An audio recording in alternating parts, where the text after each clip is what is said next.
Hello everyone, आप सभी को मेरा प्यार भरा गुड मॉर्निंग। कैसे हैं आप सभी? आई होप सब अच्छे होंगे। आज इस नई क्लास में आपके लिए मैं लेके आया हूँ प्रोडक्शन टेक्नोलॉजी ऑफ ग्रेप्स का कल्टीवेशन। ठीक है, तो आइए ग्रेप्स का कल्टीवेशन देखते हैं। सबसे पहले इसका इंट्रोडक्शन देखते हैं। तो इसका जो साइंटिफिक नेम होता है, जिसे बॉटनिकल नेम भी कहते हैं, तो ग्रेप्स का विटिस विनिफेरा होता है और फैमिली जो है यह विटेसी फैमिली का सदस्य है। तो क्रोमोसोम नंबर जो इसमें होते हैं 2n=38 होते हैं। और ओरिजिन की बात की जाए अगर, तो ओरिजिन जो है ब्लैक टू कैप्सियन सी होता है, मतलब कि ब्लैक सागर जो होता है वो इसका ओरिजिन प्लेस है।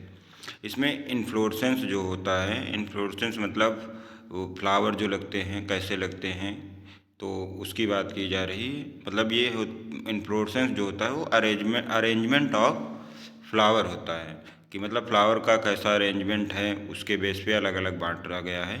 तो इन्फ्लोरेसेंस जो होता है वो पेनिकल होता है। अगर फ्रूट टाइप की बात की जाए तो फ्रूट टाइप इसका जो है मल्टी सीडेड बेरी होता है, और एडिबल पार्ट जो होता है इसका पेरिकार्प एंड प्लेसेंटा होता है। जो हम कल्टीवेशन करते हैं ग्रेप्स का, तो उसे वीटी कल्चर के नाम से जाना जाता है। ठीक है, और इससे वाइन बनाई जाती है। तो वाइन मेकिंग के लिए एक टर्म दिया जाता है, स्पेशली जो इनोलॉजी बोला जाता है जिसे। और राइप ग्रेप्स जो होता है उसमें ग्लूकोज शुगर पाई जाती है। इसके अंदर टार्टेरिक एसिड है, जो कि कॉमर्शियल एक्सट्रैक्ट किया जाता है ग्रेप से। इसका आइडियल टीएसएस की अगर बात की जाए, जो कि कितना होना चाहिए, तो प्रोसेसिंग ग्रेप्स के लिए 15 ब्रिक्स जो है आइडियल टीएसएस माना जाता है। और रेजिन पर्पज के लिए, मतलब कि रेजिन का मतलब होता है जो आप किशमिश खाते हैं, सूखा हुआ जो ग्रेप्स होता है उसकी बात की जा रही है। तो उसका जो है 22 से 23 ब्रिक्स होना चाहिए। और एक्सपोर्ट पर्पज के लिए जो है अच्छा टीएसएस 18 से एवं माना जाता है। और बेरी का जो डायमीटर होता है वो भी 18 mm से एवं होना चाहिए।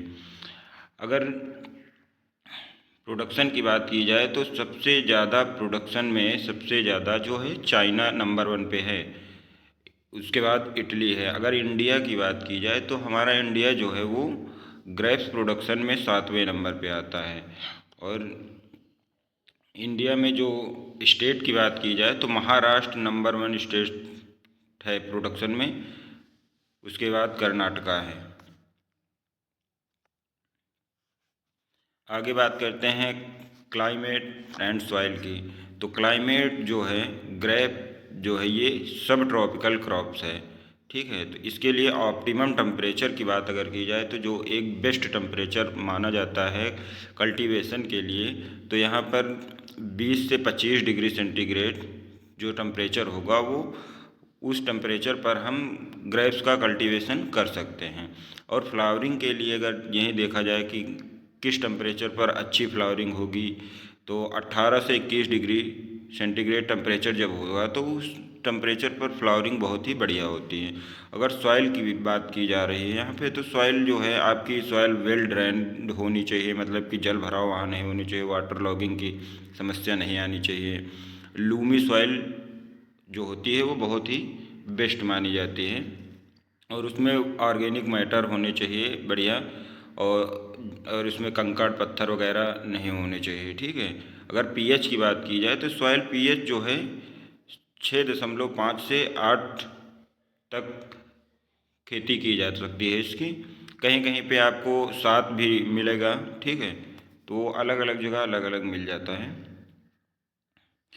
वैरायटी की बात करते हैं तो वैरायटी जो है Thompson seedless, beauty seedless, Tase Ganesh, Arka Hans, ये सारी वैरायटियां हैं जो बहुत ही पॉपुलर वैरायटी हैं। आइए आगे डिस्क्रिप्शन भी दिया गया है इसका कि कैसे कौन कौन सी वैरायटी किस पर्पज़ से यूज की जाती है। तो वैरायटी की बात करें तो अर्का श्याम जो है आपकी, ये जूस और वाइन बनाने के लिए बहुत ही सूटेबल वैरायटी मानी जाती हैं। अर्का हंस जो वैरायटी है ये वाइन बनाने के लिए बहुत ही अच्छी वैरायटी मानी जाती है। इसी के साथ पूसा उर्वशी जो है ये टोलरेंट टू एंथ्रेक्नोज से रेसिस्ट मतलब टोलरेंट है ये वैरायटी जो आपकी है। अर्का श्वेता है ये आपकी टेबल पर्पज के लिए है और रेजिन पर्पज के लिए है। कहने का मतलब है टेबल पर्पज उसे कहते हैं जो आप मतलब खाने के लिए प्रयोग करते हैं, वो वाली वैरायटी है आपकी, मतलब फ्रेश खाते हैं उसे टेबल पर्पज में कहा जाता है। मतलब कि यहाँ पर यूज करने के लिए जो है ग्रेप्स को कई कैटेगरी में बांट रखा है। जैसे कि आपका हो गया टेबल पर्पज के लिए, तो टेबल पर्पज के लिए जो वैरायटी होती हैं मतलब कि उन्हें हम फ्रेश खाते हैं, जिनको तोड़ते हैं और खाते हैं। और रेजिन मेकिंग होती है। रेजिन का मतलब होता है आप जो किशमिश खाते हैं तो हम पौधों से तोड़ने के बाद उन्हें सुखा लेते हैं, उसके बाद किशमिश के रूप में उपयोग करते हैं। इसी के साथ जूस मेकिंग भी होती है कुछ वैरायटी, तो जूस मेकिंग मतलब कि जूस बनाकर हम उनका उपयोग करते हैं। और अगला होता है कि वाइन मेकिंग एंड कैनिंग। या वाइन मेकिंग जो होता है कि मतलब कि शराब बनाने के लिए बहुत सी वैरायटियों का प्रयोग किया जाता है। जैसे आपकी ये अर्का हंस हो गई, इसी तरह कई वैरायटीज़ हैं जिनका उपयोग किया जाता है वाइन मेकिंग के लिए। और कैनिंग के लिए भी कुछ वैरायटीज़ हैं जिनका उपयोग किया जाता है। कैनिंग मतलब होता है डिब्बा बंदी। डिब्बा बंदी मतलब कि हम मान लीजिए आउट ऑफ सीजन हमें फल चाहिए तो उसके लिए हम, या फिर हमारा ज़्यादा प्रोडक्शन हो गया तो उनको हम एक प्रकार से संरक्षित कर लेते हैं कैन में रख, कैनिंग करके उनको हम बाद में भी उपयोग कर सकते हैं, या फिर कहीं और भेजना होता है तो उस हिसाब से कैनिंग से हमारी जो है फ्रूट्स संरक्षित रहते हैं। ठीक है, तो आइए आगे बात करते हैं। जैसे थॉमसन सीडलेस है ये आपकी बहुत ही मोस्ट पॉपुलर वैरायटी है इंडिया की। इसका बहुत ही ज़्यादा यहाँ पर ग्रो किया जाता है। ये आपकी जो वैरायटी है ये बहुत ही मोस्ट पॉपुलर वैरायटी है। ठीक है, अगली है अर्का सोमा। अर्का सोमा जो है ये वाइन मेकिंग के लिए बहुत ही बेस्ट ये भी है आपकी वैरायटी जो है। इसी के साथ आगे है Arka Krishna, suitable for beverage industry. Beverage वो होते हैं जो आपके पेय पदार्थ होते हैं, उनको हम बेवरेज का नाम देते हैं। ठीक है, और अगली है ब्लैक चैम्पा एंड पार्लेट। ये आपकी टेट्राप्लॉइड वैरायटी है। ये टेट्राप्लॉइड जो है आपका ये प्लॉइडी लेवल होता है। ये टेट्राप्लॉइड, ट्रिप्लॉइड, डिप्लॉइड, ये आपकी प्लॉइडी लेवल होता है। अगली है न्यू पार्लेट। ये self thinning variety. Self thinning की बात की जाए, थिनिंग का मतलब होता है कि जैसे कि जहाँ पर मान लीजिए आपकी इसमें जो बेरी होती हैं, बहुत सारी बेरी हो जाती हैं, कुछ छोटी कुछ बड़ी, ऐसे बहुत सारी बेरी होंगी। तो जिसमें अगर ज़्यादा बेरी होंगी तो मतलब अपना प्रॉपर साइज जो है वो नहीं ले पाएंगी, इसलिए इसमें थिनिंग की प्रक्रिया की जाती है, मतलब रिमूवल ऑफ बेरी। तो ये जो वैरायटी है ये मतलब इसमें थिनिंग की आवश्यकता नहीं पड़ती है, ये अपने आप ही स्वयं थिनिंग की प्रक्रिया कर लेती है, क्योंकि उसमें से थोड़े से बहुत जो है फ्रूट्स वो गिर जाते हैं। ठीक है, तो थिनिंग हो जाती है। अगली है किशमिश बेली एंड किशमिश चरनी। तो ये जो वैरायटी हैं दोनों, ये आपकी कैनिंग और रेजिन दोनों के लिए हैं। मतलब कि इन्हें हम किशमिश के रूप में उपयोग कर सकते हैं या फिर इनका कैनिंग के रूप में भी उपयोग किया जा सकता है। अगली वैरायटी जो है अर्का तृष्णा। ये high sugar and low acid varieties है ये। इसी के साथ आपकी आती है गुलाबी। गुलाबी जो है ये जूस पर्पज के लिए उपयोग की जाती है कि इसका हम जूस निकाल के पीने के लिए उपयोग कर सकते हैं। ठीक है, अगली है रेड ग्लोब। रेड ग्लोब जो है ये आपके टेबल पर्पज के लिए है और बोल्ड साइज, मतलब कि बहुत ही इसका साइज जो है वो बड़ा होता है, जो कि 22 mm से भी अधिक हो सकता है।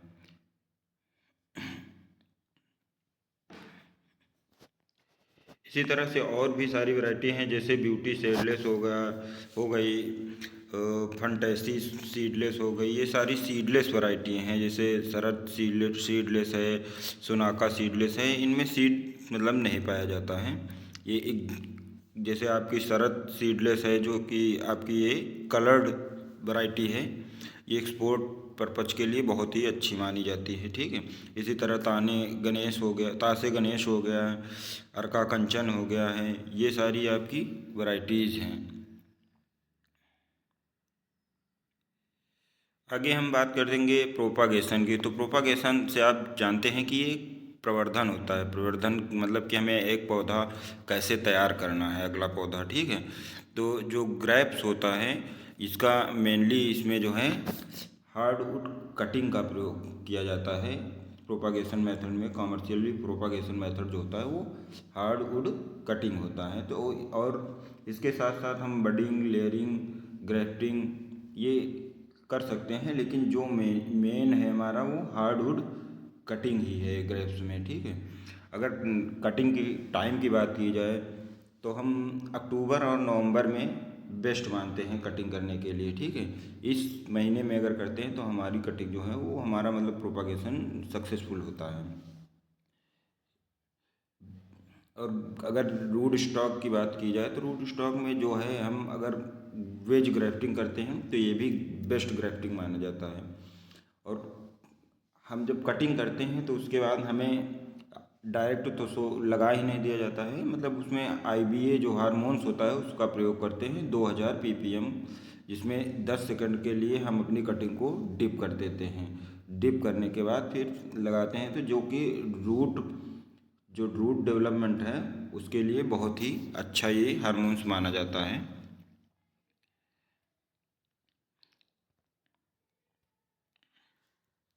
अगला बात करते हैं प्लांटेशन की। तो प्लांटेशन जो है इसमें 1 ईयर ओल्ड प्लांट जो है उन्हें हम प्रेफर करते हैं लगाने के लिए। तो यहाँ पर लिखा भी है आपको 1 year old plants need to be planted, मतलब कि कम से कम 1 साल पुराना जो भी प्लांट है उसे हम ऑर्चर्ड में लगाने के लिए उपयोग करते हैं।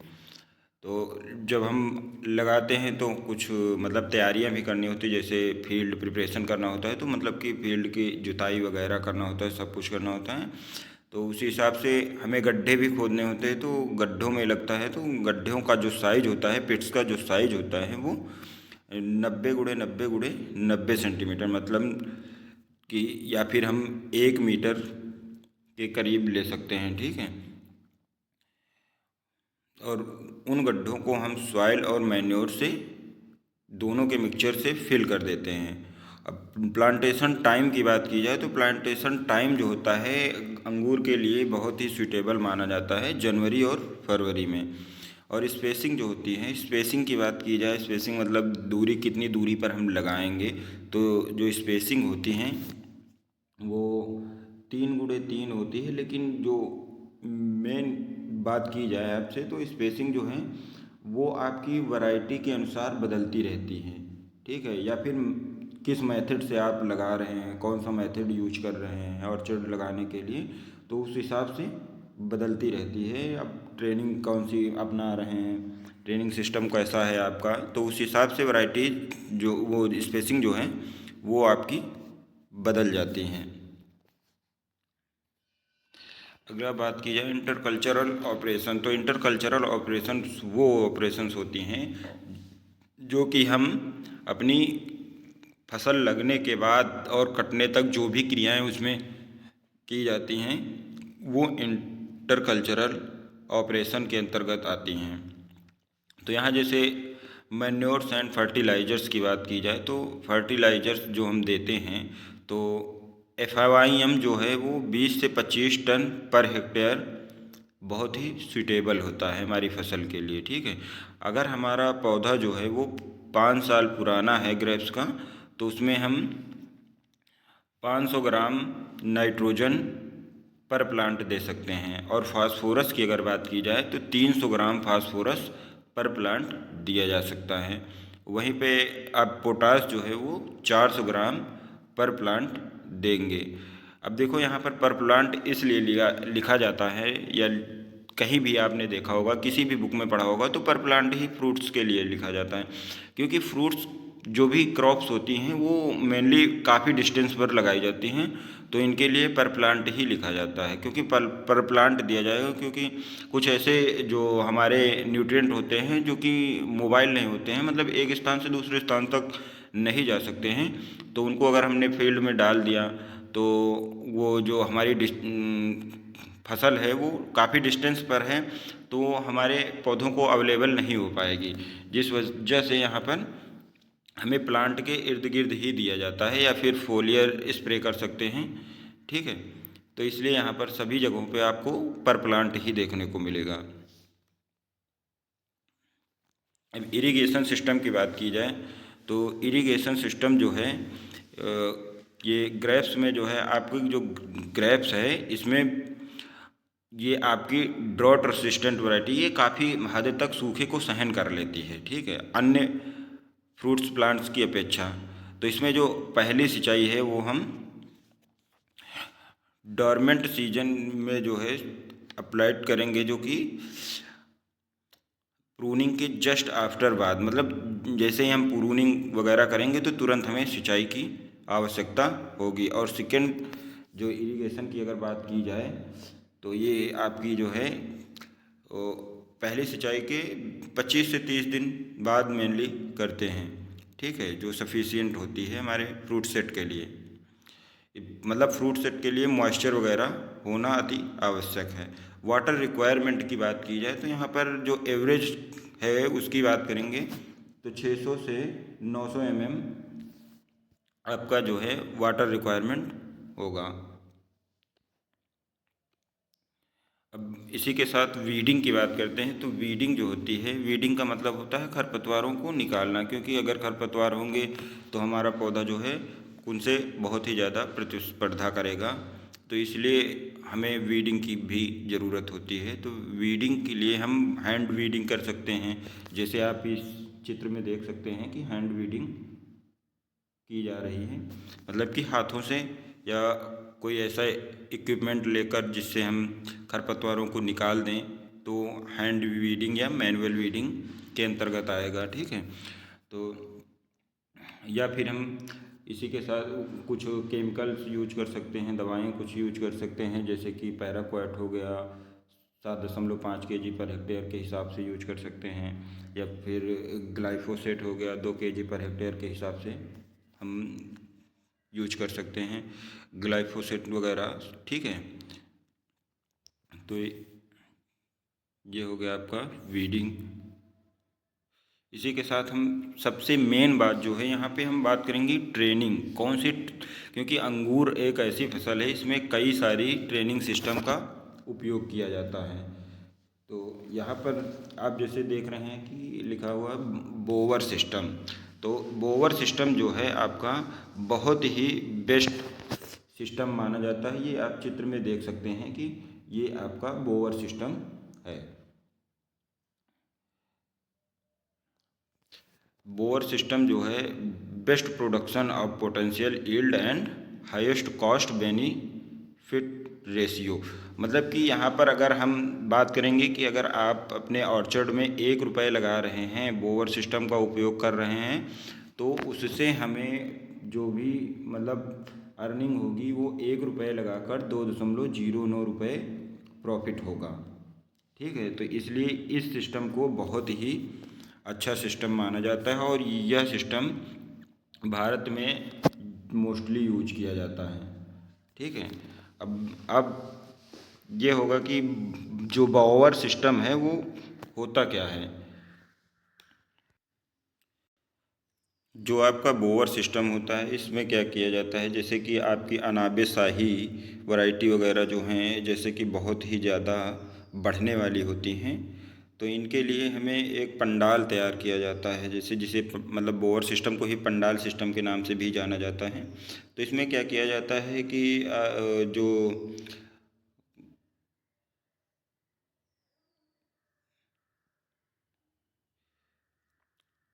इनमें 4.5 से 6 मीटर की दूरी पर खंभों को गाड़ दिया जाता है, और उन खंभों के ऊपर तारों का एक जाल बिछा दिया जाता है। ठीक है, जिससे कि आपकी जो वैरायटी है उसी पर फैल जाए, और जो गुच्छे हैं आपके अंगूर के वो नीचे लटकते रहते हैं। अगला आपका है निफिंग सिस्टम, जो आप चित्र में देख सकते हैं कि ये आपका जो है निफिंग सिस्टम है।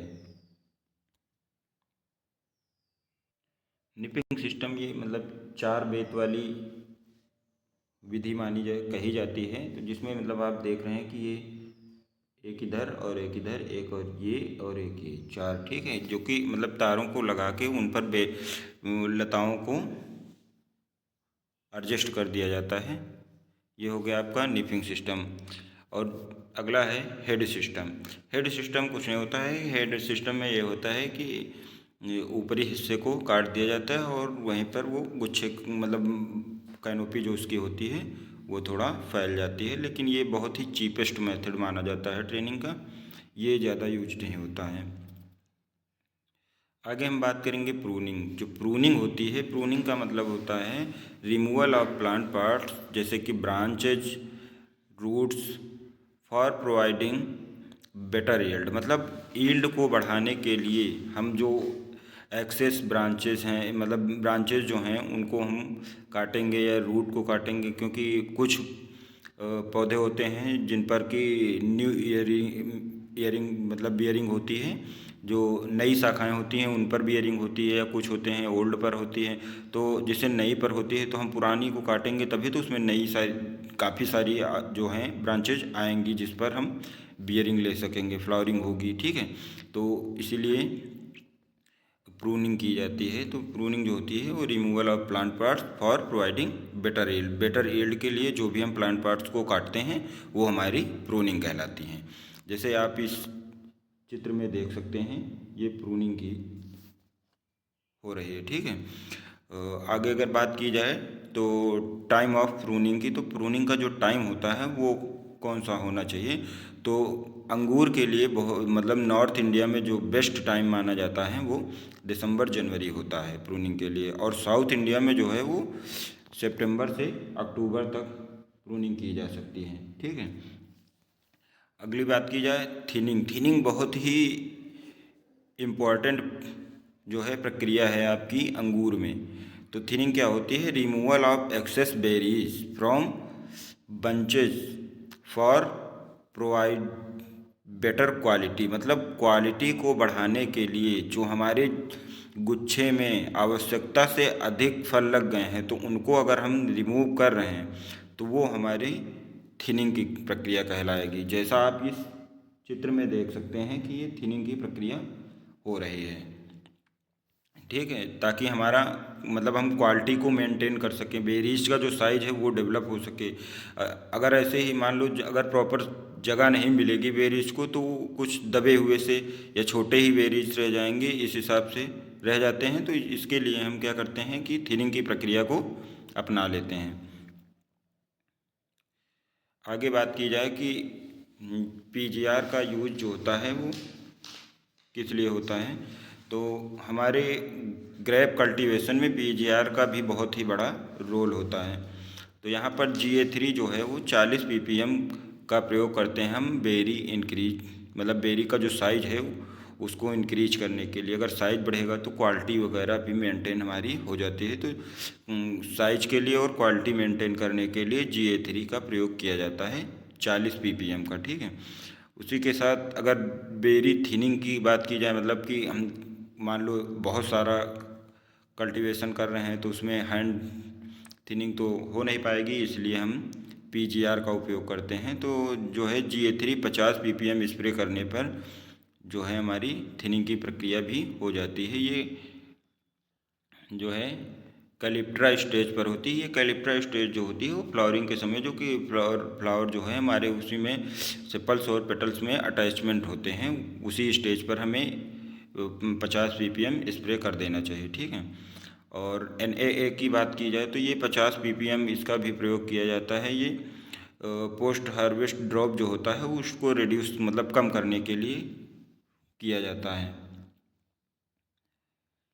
आगे बात करेंगे कि फिजियोलॉजिकल डिसऑर्डर। इसके फिजियोलॉजिकल जो डिसऑर्डर हैं वो बहुत ही पूछे जाते हैं। ये कंपटीशन लेवल पेपर में भी पूछे जाते हैं या फिर आपका जो कोर्स वर्क है उसमें भी अलग से दे दिया जाता है कि जैसे दे दिया कि हेन एंड चिकन डिजीज के बारे में आप शॉर्ट नोट्स लिखिए। तो हेन एंड चिकन आपको पता होना चाहिए कौन सा डिजीज है, किस क्रॉप में लगता है और क्यों लगता है, इसका कंट्रोल कैसे कर सकते हैं। ठीक है, तो यहाँ पर जैसे आप सबसे पहले बात करेंगे तो पिंक बेरी फॉर्मेशन। ये जो पिंक बेरी फॉर्मेशन होता है ये थॉमसन सीडलेस तासे गणेश इन वैरायटीज़ में बहुत ही ज़्यादा होता है। ठीक है, तो इनके जो इसमें क्या होता है कि जो हमारी बेरी है थोड़ा मतलब अपना जो जो कलर होना चाहिए, जो हमें जैसा कलर चाहिए अंगूर का वैसा कलर ना होके थोड़ा पिंकिश पिंकिश सा कलर हो जाता है, थोड़ा पिंक टाइप का कलर होता है, मतलब अपना नेचुरल कलर ना लेकर वो अलग ही कलर में हो जाते हैं। तो इसके लिए हम क्या करते हैं, एस्कॉर्बिक एसिड जो है 0.2 ग्राम या फिर सोडियम डाइथाइल का स्प्रे करते हैं। ठीक है, और इसी के साथ अगला जो है हेन एंड चिकन। हेन एंड चिकन ये बहुत ही इम्पोर्टेंट आपका डिसऑर्डर है अंगूर का, ये बहुत ही ज़्यादा पूछा जाने वाला डिसऑर्डर है। तो हेन एंड चिकन नाम इसलिए दिया गया है कि इसमें जो कुछ बेरीज होती हैं वो बड़ी रह जाती हैं और कुछ बेरीज जो छोटी रह जाती हैं। कुछ तो अपना प्रॉपर साइज ले लेंगी कि हाँ बढ़ रही हैं, ठीक है, लेकिन कुछ वेरीज होंगी जो वो छोटी रह जाएंगी। जो जो बड़ी वेरीज होंगी उन्हें हम हेन के नाम से जानते हैं और जो छोटी बेरीज होंगी वो चिकन के नाम से जानते हैं। ये आपका जो ये चित्र है इसमें आप प्रॉपर देख सकते हैं कि कौन हेन एंड चिकन डिसऑर्डर कैसे होता है। ठीक है, तो इन्हें मतलब बड़े हो जाने और छोटे रह जाने के कारण इसका नाम जो है हेन एंड चिकन दे दिया गया है। और ये होता क्यों है इसकी बात अगर की जाए तो ये आपका बोरॉन डिफिशियंसी के कारण होता है। अगर बोरॉन की कमी है तो फिर ये डिसऑर्डर होगा। इसके लिए हम अब इसका कंट्रोल कैसे करें, तो इसके लिए हम क्या करते हैं, फोलियर application of boric acid. Boric acid का जो है 0.3 से 0.5% का स्प्रे कर देते हैं, इसका घोल बना के स्प्रे कर दिया जाता है। ठीक है, नेक्स्ट डिसऑर्डर की बात की जाए तो ये ब्लॉसम इंड रॉट होता है। तो ये जो आपका ब्लॉसम इंड रॉट होता है इसमें क्या होता है कि आपका जो बेरीज होती है उसका टिप पोर्शन होता है, मतलब जिस ओर से लगा होता है उस ओर नहीं, अगला पोर्शन जो होता है आगे का उस पोर्शन पे मतलब कि काला काला सा धब्बा बन जाता है, ब्लॉसम इंड हो जाती है। ठीक है, तो ये होता क्यों है, तो ये कैल्शियम डिफिशियंसी के कारण होता है। तो इसके लिए हम क्या करेंगे, फोलियर एप्लीकेशन करेंगे, CaNO3 का 1% का जो है घोल बनाकर इसका स्प्रे कर दिया जाता है। नेक्स्ट आपकी बात की जाए तो इंटरवेनल क्लोरोसिस।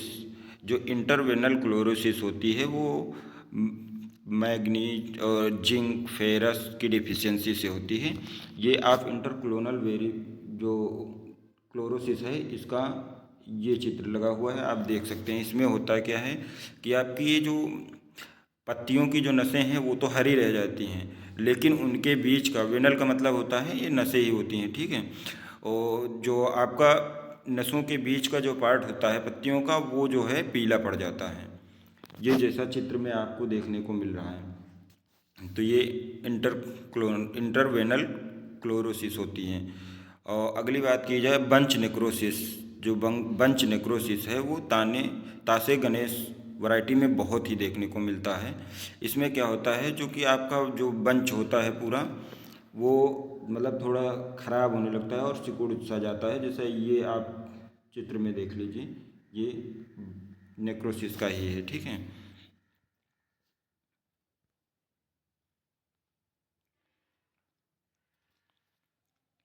आगे बात करते हैं इंसेक्ट एंड पेस्ट की।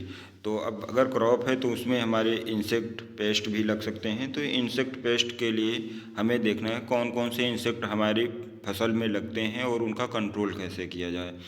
तो इंसेक्ट की बात की जाए तो इसमें टर्माइट जो है, आपकी दीमक जो है, ये भी काफ़ी डैमेज करती है। तो ये जो है हमारा जो पौधा होता है उसके रूट एरिया जो होती है वहीं पे ही, क्योंकि मिट्टियों में अपनी कॉलोनी बना लेते हैं और धीरे धीरे पौधे पर भी बढ़ जाते हैं। तो इसलिए मतलब ये जो होता है रूट पार्ट को बहुत ही ज़्यादा डैमेज करते हैं। उसके साथ साथ ये ट्रंक को भी डैमेज करते हैं, मतलब पौधे को, हमारी जो वाइन होती हैं, जो लताएं होती हैं, उनको भी डैमेज करते हैं। ठीक है, तो इनके कंट्रोल के लिए जो है हम 30 ग्राम एल्ड्रिन का जो है 5% dust per pit at the time of planting के समय जो है 30 ग्राम एल्ड्रिन जो है 5% का, इसको हम पौधों के जो गड्ढे हैं लगाने से पहले उन्हीं गड्ढों में डाल देते हैं। ठीक है, अगला है थ्रिप्स जो होता है ये क्या करता है कि जो हमारा मतलब पत्तियां होती हैं उनसे रस को सक कर लेता है, मतलब चूसने का काम करता है। ठीक है, ये इस वजह से ये सक plant SAP from lower leaf surface and leaf turn yellow, जिससे कि पत्तियां पीली पड़ जाती हैं। तो इसके कंट्रोल के लिए हम क्या करेंगे कि 500 ml मैलाथियन स्प्रे पर एकड़, जो 1 एकड़ के लिए 500 ml मैलाथियन का स्प्रे कर देते हैं। आगे डिजीज की बात की जाए तो डिजीज जो है पाउडरी मिल्ड्यू बहुत ही मेन डिजीज मानी जाती है इसकी। तो इसका जो कॉजेज ऑर्गेनिज्म है वो है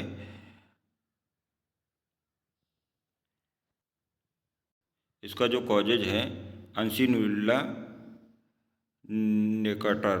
ठीक है, ये सिम्टम्स अगर बात की जाए इसकी तो ये जो है ग्रीन पार्ट को बहुत ही इफ़ेक्ट करता है। जैसे वाइन्स होती हैं, वाइन्स हो गई, बेरीज हो गई, तो इन पर क्या होता है कि एक पाउडरी सी ग्रोथ आ जाती है, मतलब कि उस पर पाउडर सा दिखने लगता है।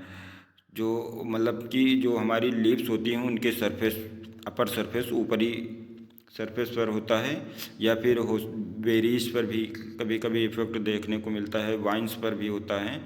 तो इसी से हम पहचानते हैं कि हाँ ये हमारा पाउडरी मिल्ड्यू है। तो आप देख सकते हैं यहाँ पर जो ये चित्र लगा हुआ है ये पाउडरी अफेक्टेड है। ठीक है, तो इसकी रोकथाम के लिए अब हम क्या करेंगे, तो रोकथाम के लिए जो है सल्फ़र डस्ट का जो है हम इस पर मतलब बुरकाव कर देंगे, जो कि पाउडरी मिल्ड्यू की ग्रोथ को रोक देता है।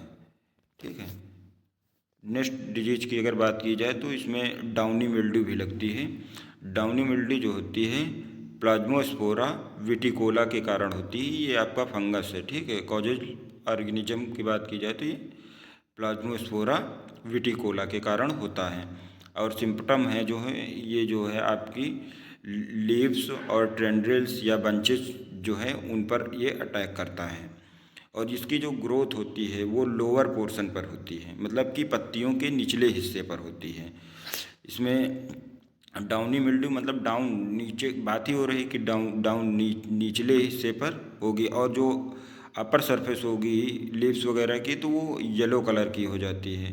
ठीक है, तो इसके रोकथाम के लिए क्या करेंगे, तो हम सबसे पहले तो रोकथाम के लिए जो भी हमारा पार्ट अफेक्टेड है उस पार्ट को हम रिमूव कर देंगे। अगर कुछ एरिया में है मतलब कि रिमूव करने मतलब हो सकता है, संभव है ऐसा, तब करेंगे, नहीं तो फिर हम इसके लिए क्या करते हैं बोर्डॉक्स मिक्सचर 1% या मेटालॉक्जिल प्लस मैंकोजेब 0.4% का स्प्रे कर देते हैं, जिससे एक कंट्रोल किया जा सके हमारे ऑर्चर्ड में। आगे बात करते हैं मेच्योरिटी इंडिसेस। मेच्योरिटी इंडिसेस क्या होती है कि मतलब हम कैसे पता लगाएंगे कि हाँ हमारा जो भी फ्रूट्स हैं वो हमारे अब हार्वेस्टिंग के लिए तैयार हैं। ठीक है, तो सबसे पहले तो हमारी जो बेरीज होती हैं उन पर वैक्सी लेयर एक हो जाती है, मतलब आप उसको छू के देखेंगे तो उस पर एक वैक्स की, या फिर देखने से भी पता चलता है ये एक वैक्स की लेयर उस पर बेरीज पर चढ़ चुकी है। तो उससे हम जानते हैं कि अब हमारा जो जो बंचेज हैं वो हार्वेस्टिंग के लिए तैयार हैं। और इसी के साथ हम मतलब समझ सकते हैं जब हम अब बेरी को तोड़ के देखते हैं तो बेरी बहुत ही आसानी से पौधे से अलग हो जाती हैं, मतलब लिखा हुआ है आपको देखिए berries easily detached from bunches, अपने बंच से जब वो अलग हो जाती हैं बहुत ही आसानी से तो मान लिया जाता है कि हाँ अब ये हमारी बेरीज हार्वेस्टिंग के लिए फसल तैयार है पूरी तरीके से, ठीक है। और कलर चेंज हो जाता है dark green to light green, मतलब कि डार्क ग्रीन से हल्के ग्रीन में हो जाता है। आप इस चित्र के माध्यम से समझ सकते हैं कि कैसे हार्वेस्टिंग, मतलब जो मेच्योरिटी इंडाइसेस हैं वो कैसे होते हैं। और बेरीज का जो साइज होता है वो भी बढ़ जाता है, इंक्रीज हो जाता है साइज, ठीक है। अब हार्वेस्टिंग की बात की जाए तो हार्वेस्टिंग जो है ज़्यादातर हार्वेस्टिंग मैनुअल ही की जाती है अंगूर में, क्योंकि बंचेज जो होती हैं, क्योंकि अलग अलग सभी एक साथ तो पकती नहीं हैं, इसलिए हम इनका हैंड जो है हार्वेस्टिंग की जाती है, मैनुअल हार्वेस्टिंग की जाती है। कुछ क्षेत्रों में बहुत बड़ा अगर मतलब एरिया है तो फिर हम मैकेनिकल हार्वेस्टिंग भी करते हैं। यहाँ पर आपको मैनुअल हार्वेस्टिंग और मैकेनिकल हार्वेस्टिंग दोनों का चित्र देखने को मिलेगा। ये आपका जो है ये मैनुअल हार्वेस्टिंग है जो बाई हैंड किया जा रहा है, और ये आपका मैकेनिकल हार्वेस्टिंग है जो कि मशीनों के द्वारा हम हार्वेस्टिंग करते हैं, क्योंकि इनमें सेंसर लगा होता है तो इन्हें सेंसर के माध्यम से ये पता कर लिया जाता है कि हाँ कौन सी बेंच को हमें कब तोड़ना है, तो उस हिसाब से ये मैकेनिकल हार्वेस्टिंग हो जाती है। अब हार्वेस्टिंग की टाइम की बात की जाए तो हम मेच्योरिटी इंडाइसेस के हिसाब से जो हमने देख रखा है वो उस हिसाब से हमें हार्वेस्टिंग करनी है, ठीक ठीक है। तो ग्रेप्स जो है इनका हार्वेस्ट जो है मॉर्निंग में करना चाहिए।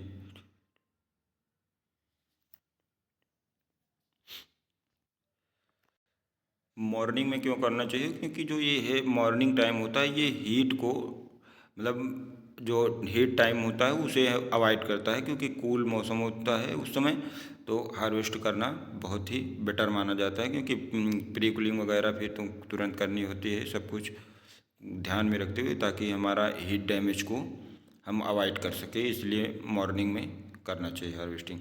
अब वैरायटी जो है इनकी ईल्ड की बात की जाए तो यहाँ पर तो वैरायटी टू वैरायटी जो है यील्ड चेंज हो जाती है। तो यहाँ पर कुछ वैरायटीज़ के हमने दे रखा है, या एवरेज की बात करें आप तो एवरेज आपका जो है 25 से 30 टन पर हेक्टेयर हो सकती है, ठीक है।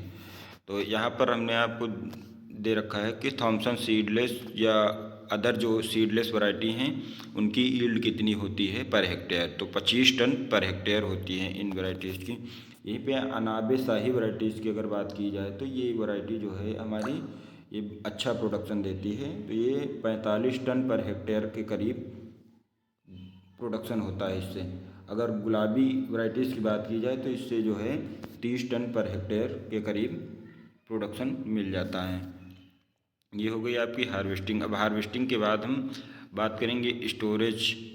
जो पहले तो इसमें प्री कूलिंग वगैरह भी क्रिया की जाती है। प्री कूलिंग जो होती है रिमूवल ऑफ फील्ड हीट, मतलब कि जो फील्ड हीट है उसे हम तुरंत रिमूव करेंगे, मतलब बंचेज को जैसे ही तोड़ा तो उसको उसकी जो फील्ड हीट है उसको रिमूव करने के लिए जो भी क्रियाएं करेंगे वो आपकी प्री कूलिंग कहलाएंगी, ठीक है।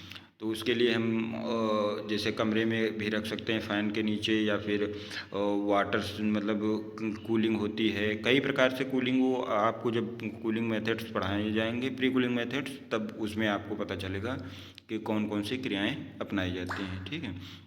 इसी तरह हम बात करेंगे कि स्टोरेज की बात की जाए तो जो स्टोरेज है, स्टोरेज अब सेल्फ लाइफ को बढ़ाने के लिए जो है वेरीज को हम 1.1 डिग्री सेंटीग्रेड या एक कहीं कहीं पे आपको 1 डिग्री सेंटीग्रेड ही मिलेगा। तो जहाँ पर आर एच जो है आपका रिलेटिव ह्यूमिडिटी जो है वो 90 से 95% होगी, तो 3 से 6 सप्ताह के लिए हम इनको स्टोर कर सकते हैं। इस टेम्परेचर पर 3 से 6 सप्ताह तक हम अपने अंगूर को स्टोर कर सकते हैं, ठीक है, जिससे कि हमारी मतलब कोई भी अंगूर जो है वो ख़राब ना हो। या इससे ज़्यादा करना है तो अलग अलग टेम्परेचर अलग अलग मेथड्स में वेरी करता है, तो उस हिसाब से हम करते हैं, ठीक है। ये हो गया आपका स्टोरेज।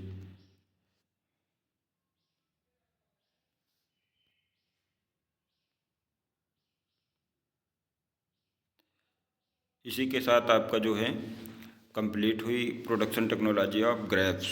अब आप लोग कमेंट करके ज़रूर बताइएगा कि आपको ये हमारी आज की क्लास कैसे लगी, या फिर इसमें कोई कमी रह गई है तो कमेंट करके बताइएगा, ताकि आगे आपको जो वीडियो मिलें उसमें और भी अच्छा किया जाए और आपके लिए इसी तरह अच्छे से वीडियो आ सकें, और ताकि आप लोगों की स्टडी में हेल्पफुल हो सकें। ठीक है, तो बताइएगा ज़रूर, कमेंट ज़रूर कीजिएगा। Thank you.